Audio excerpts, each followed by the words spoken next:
Well, I think the biggest news has been Alyssa Thompson going to Chelsea. This is obviously not just a loss for Angel City. This is a massive loss for the league. And we're going to get into why is this happening? Why it's definitely going to continue to happen unless something radically changes in the league, and where everything's at across the globe and across global football.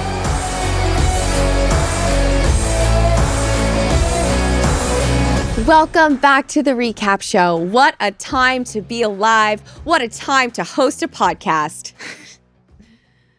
Same. We are kicking this episode hot and heavy. Wow. Judge Kristen 2.0. She's back in action. Where'd you get that thing?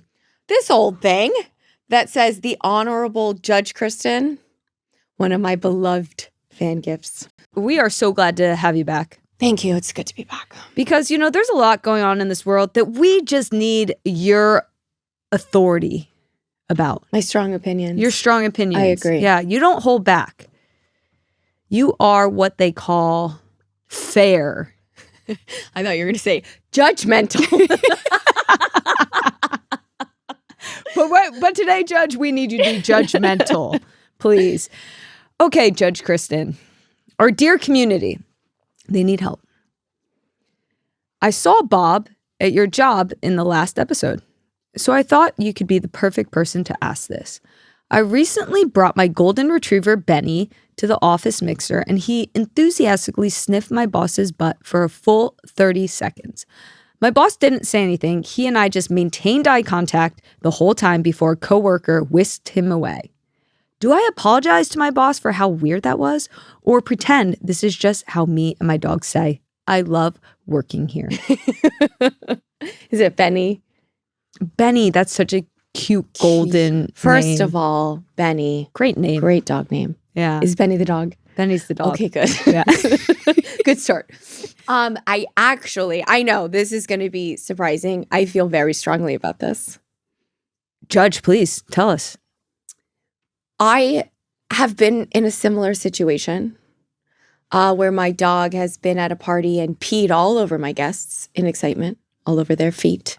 You remember that? The Summer Music Festival of 2025? Yes. And I have only one way to react. I do not apologize. I do not bow my head in shame. I like my dog more than I like all the guests. Judge. And as long as you stay strong in your conviction for what your priorities are, dog over boss, walk away with your head held high. Judge. Verdict.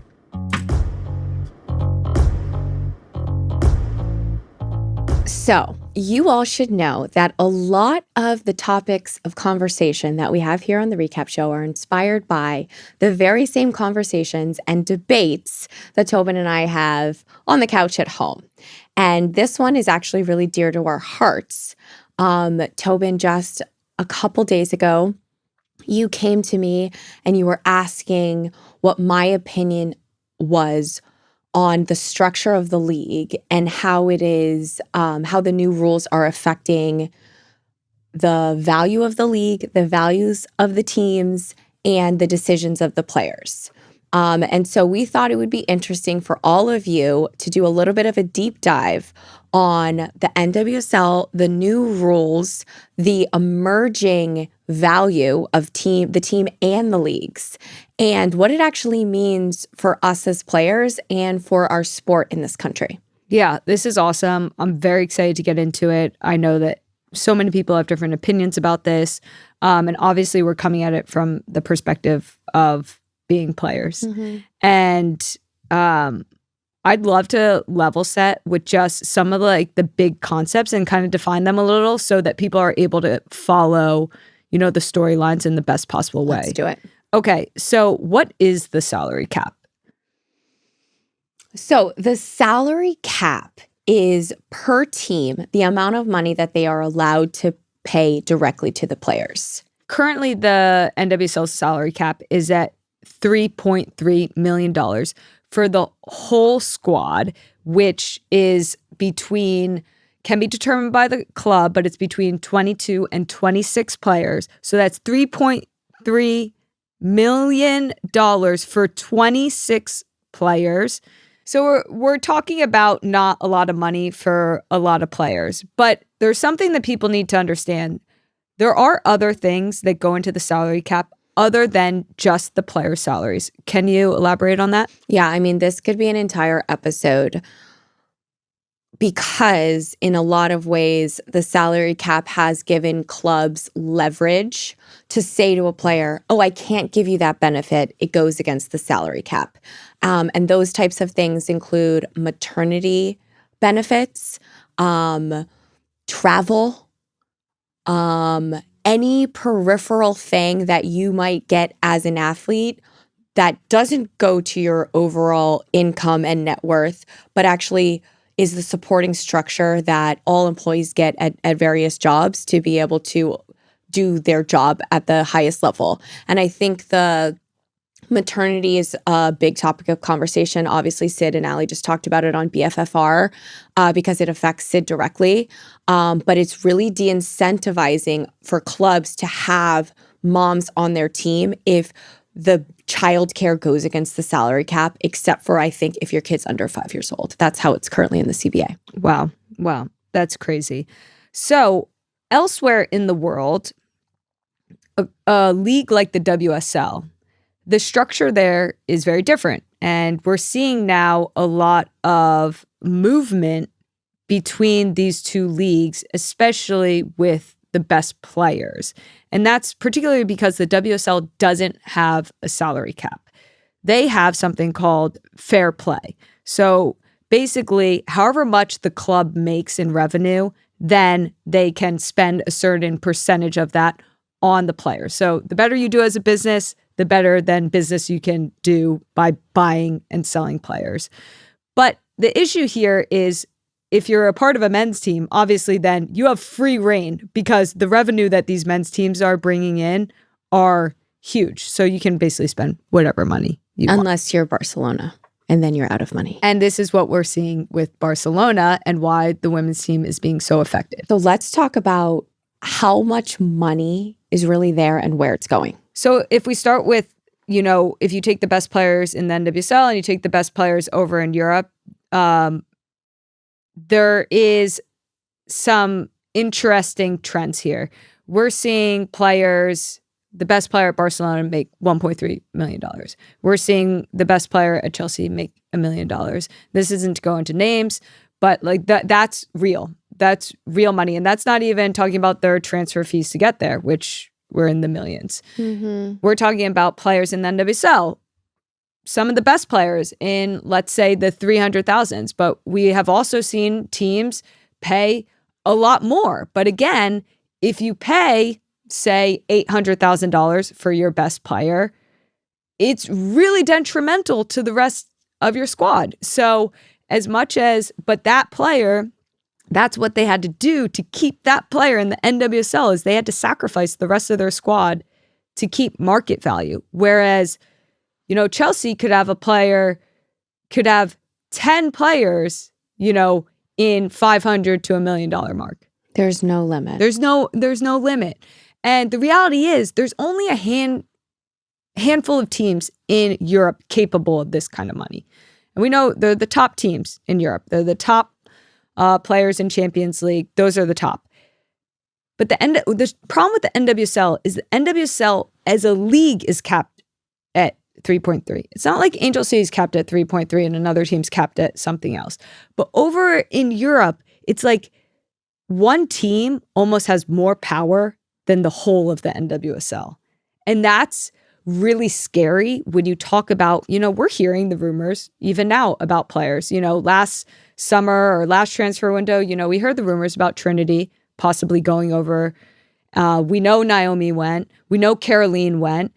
These are obviously players that would cost a lot of money for the NWSL to keep and are making really good salaries over in Europe now. But this is a trend that isn't going to stop, especially with what just happened in the Euros and all of this attention and money now going into the WSL, this isn't going to stop. And my problem is the NWSL can't do it back to the WSL. If the WSL takes one of our best players, we have no way to take one of their best players. We can't compete. So how is this going to evolve with our current structure? Well, what I hope is that the board is meeting right now as we speak, and they're going to abolish the salary cap, and then we're going to buy the best talent in the world and be the best league in the world and delight all of the NWSL fans. But there's only one thing to do. Let me ask you, because if I'm in my prime, and say I'm Portland in my prime, and I could get one of the highest contracts in the NWSL, but that means that either I'm going to be the savior of the team, playing game in and game out at an MVP level that's winning the whole game for my team, because my team isn't going to be at the same caliber as me. Or they're just going to be so young. Like, let's go to the NWSL like babies, which is a thing. But like, I don't want to train with NWSL babies. Actually, that's a really good point. It's bringing up like the training and the environment and how it hurts the squad, but also wrapping it back to how that squad then hurts the player that's even making a lot of money. It makes a really good point. Because no best player in the world wants to be on an average team. No. Like, you're not the best player in the world if you're playing on an average team. Yeah. That's just how it nets out. So for me, how do you compete? And before, the way that we tried to compete was U.S. Soccer put pressure on all the national team players to stay domestic. Yeah. And that pressure's gone, and now there's no solution except for abolish the salary cap. Yep. Yeah. So, if I'm an owner of these teams and I've put $50 million into a club and I have no way of keeping my best player. You got to see it on the board. Vote, vote, vote. Yeah. And also development, right? So like, I'm looking at these players, and if I had to advise a player whether they should stay on their average NWSL player or average NWSL team where they need to develop their game still, but they're the best player in their training and they're going to make 3 times the amount of money going over to Europe, and all of a sudden they're not the best team in their training environment, and they get better, they get to get more experience, they get to play in Champions League. I'm sorry. It's a no-brainer. Mm-hmm. The one other thing that I think we need to help debunk as a myth is transfer fees. Yes. So both within the NWSL and if a European club is trading a player to or from the NWSL, they have these transfer fees. And you've all seen them in the news because the transfer fees are skyrocketing. They're in the millions. And they're in the millions, and people continue to set record-breaking transfer fees. And I think for the casual women's soccer fan, it appears that players are now getting paid a lot more, and we're talking about the millions instead of the tens of thousands. But it's actually not true. In the NWSL, if a club receives a transfer fee, I want to say San Diego Wave received about $1 million for Naomi Girma. That money cannot go to players. It didn't go to Naomi Girma. It didn't go to another player at the San Diego Wave. It actually can't go to a player at the San Diego Wave because they're under the same salary cap. Mm-hmm. So that money just goes to the club. Mm-hmm. What can the club do with it? They can pay for coaches. They can pay for a new facility. They can pay for another player to another club. Yeah. But the single entity that is eliminated from the entire equation is players. Why do you think that the one thing that's capped in the spending of the NWSL and NWSL teams, the one thing that's capped are their player salaries? When we look at how clubs are spending, the context is a few years ago, clubs were not spending. Huge problem. So we're kind of wading into precarious circumstances right now because things are going better, because owners and clubs have money, because the league is somewhat stable. But we are now opening up a whole new set of issues.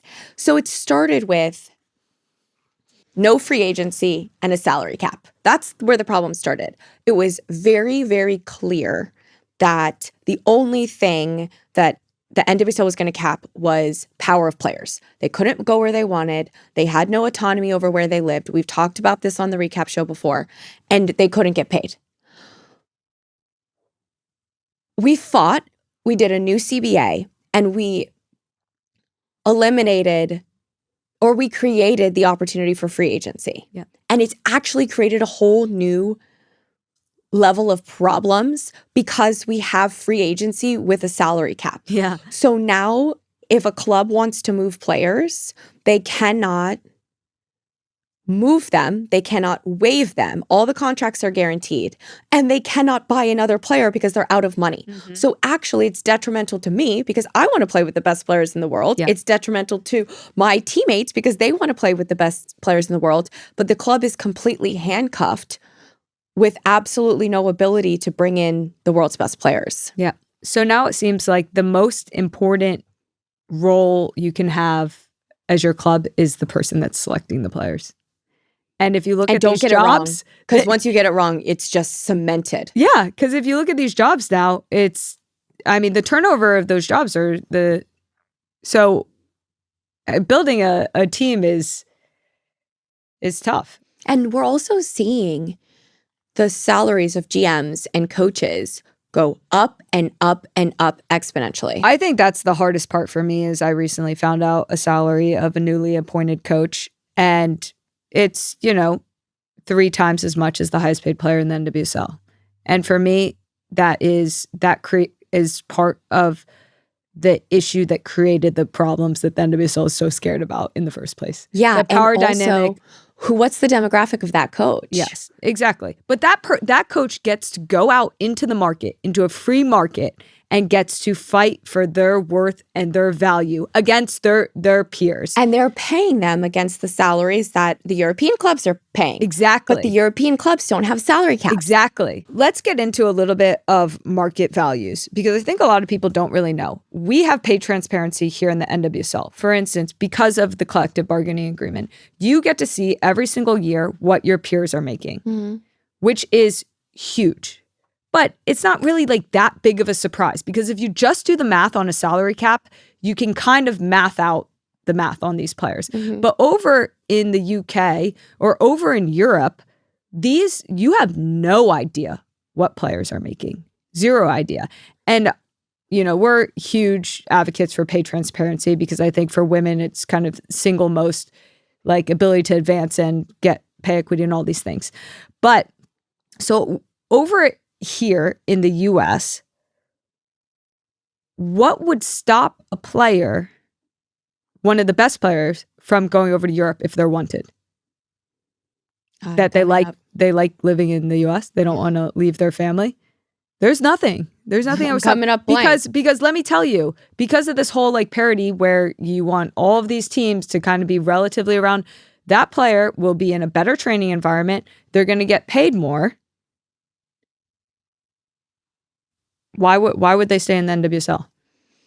Yeah, so it's really interesting because it goes back to the WPS for me, back to the NWSL lore. But I remember when the league folded, and before the league folded, there was these threats of if you do this, the league will fold. And there was just this air of the league's going to fold if we give a free market for player salaries. Then the players are just going to be paid so much, and it's going to be so crazy. So then they created the NWSL, where player salaries are capped and no other spending is capped. Yeah. How does that even make sense? Yeah. How is it that every other part of this business, the owners, the coaches, the GMs, the front office, the kit man, has completely a free market? Yeah. So it's an international game. So they can go out and play in an international game. But the players, if we get paid our fair value, the league's going to fold. If we get paid our fair value, this country can't afford it. There's not enough demand for women's soccer to pay the players the fair value, but everybody else can get their fair value. Yeah. How does that make any sense? No, there has to be a change. I mean, this has to be one of the hottest topics that are happening at the board level of the NWSL is the salary cap. Because I know that clubs in the NWSL that are ambitious clubs that want to be able to compete with the likes of a Chelsea, with the likes of a Barcelona, these teams are capped out. They can't compete. They're gonna lose. They're gonna lose their best players, and this they is can't. the job of the next generation, right? Yeah. So these players, I look around and I say, imagine Angel City was getting $1 million as a transfer fee for me, and I'm gonna go somewhere and get paid $200K. I'm not gonna do that. That doesn't make sense. That doesn't work for me, right? But this is the situation that's on a new generation of player that is really excited if they're making hundreds of thousands of dollars, and they should be, because none of us did, right? We're talking about a lot more money, a lot more opportunity, but the math still doesn't math. Yeah. That someone else is getting all this money for me, for my value that I'm not touching. Yeah. And I think it's a hard problem.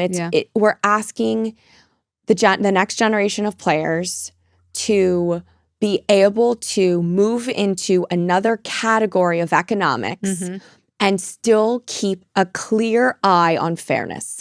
Yep. And we are seeing this in the WNBA because recently, and I sure do need a fact check here, but I'm really passionate about this. I saw the deal that they rejected. Did you see it? Mm-mm. I saw that they rejected a deal which to me looked like extraordinarily high minimum salaries, like 10 times what we're seeing in the NWSL. And they rejected it because they said, no, that might look good on paper, but we want a rev share because that's what they're doing in the NBA. And if you tie yourself to numbers, a salary cap, $3.3 million, it isn't able to grow at the same rate as the league. Yeah, exactly. So if all of a sudden all the teams are making $50 million, $100 million, you just can still pay the players 3.3. It doesn't have any correlation with the growth and the influx of value in the league. But you realize that if we were to move to the WSL, if we were to have financial fair play, where a team like Angel City, who's bringing in one of the top amounts of revenue, and then that percentage would go to, that would become your salary cap for Angel City. Then all of a sudden, Angel City would be able to go out and compete in the European markets, bring in great talent. Like, the problem is you have clubs like Houston, like Louisville, like Chicago, that are literally the issues with the league because they don't share the same ambition. They don't have the ability that an Angel City, that a San Diego, that a Portland can have in a market. And don't talk to me about parity. Because one, this is sports. Everyone likes goals. Two, how is it fair for you to be able to spend whatever you want at one club on facilities and coaches and all the things that make a team successful, all of it, but you just can't pay the players? Yeah. And it's for the sake of parity. Yeah, but you don't, totally. And you know what's even more unfair? Is also to the teams. So if you do pay a player like a Sophia Smith $1 million, do you know who hurts the most? The rest of the team. The rest of the team. So even when you do win by paying that player their worth in the market, you're screwing your whole franchise. It's for a franchise player. Creating a zero-sum game. Yeah. It's literally creating scarcity and mindset honestly, for the women. If I ever hear the word designated player or quote unquote DP come out of anybody's mouth when they're talking about what the NWSL should do to solve this problem, this to me would signal the end of our league. Let's explain what a designated player is. Oh, you would just look at the MLS and that would be the NWSL. That's what a designated player. It's basically essentially where you get to pay 1, 2, 3 players. They don't go into the salary cap. So you could keep a Naomi Girma so that you could pay a Sophia Smith without screwing the whole rest of your team. And why are you so passionate against it? If you create a system where one player or two players is deserving of some ridiculous amount of money and the rest of the team is basically paid what the NWSL is currently paying the rest of their players, this creates a massive chasm between the worth of players. And I don't believe that belongs in team sports. And I believe that every single player should have the same right to go out and fight for their value and their worth. And I don't want to see only 3 good players on each team. I want Angel City. I want to watch their starting 11 and think every single one of those players is one of the best players in the world. I don't want to go out there to watch a one single star show. Like, that to me is not total team football. And I do not settle for that. And I will be sadly disappointed in the league if I ever hear that word. And my call out is make $3.3 million the minimum you can spend, because guess what? Some teams aren't even spending that. Some teams on their players, I know for a fact, I could say the team aren't even spending $3.3 million. And we're up in arms that that's not even enough. And some teams aren't spending it. I would say make the salary cap $50 million. Just do it. Create a minimum, create a maximum. But create a maximum that is ambitious, where you can actually, there's no reason for the best European players to come over to the US, because every single one of them will have to take a pay cut. If there's even a $50 $50 million salary cap, I want a salary cap on how much money the owner can get back from the team, because they can't make any more money. That is it's just completely whack. So it's so funny, because what you get so mad about and you're so passionate about is ruining football. That's what I hear. You're like, the sanctity of a team and the development system. And I love that for you. And you know what just makes me even more angry was a year or two ago, the GMs all took a survey and they voted that the players had too much power. And that to me is the root of my anger here. I promise you all, I am not an angry feminist. I tell Tobin all the time, stop being so angry. We're so lucky. Fair. But I get mad when I think about the fact that players having power is so threatening to the boys in charge. That makes me mad. And I think that as a player, that I believe I know my own worth. Every single day I show up to practice and I believe that I have value.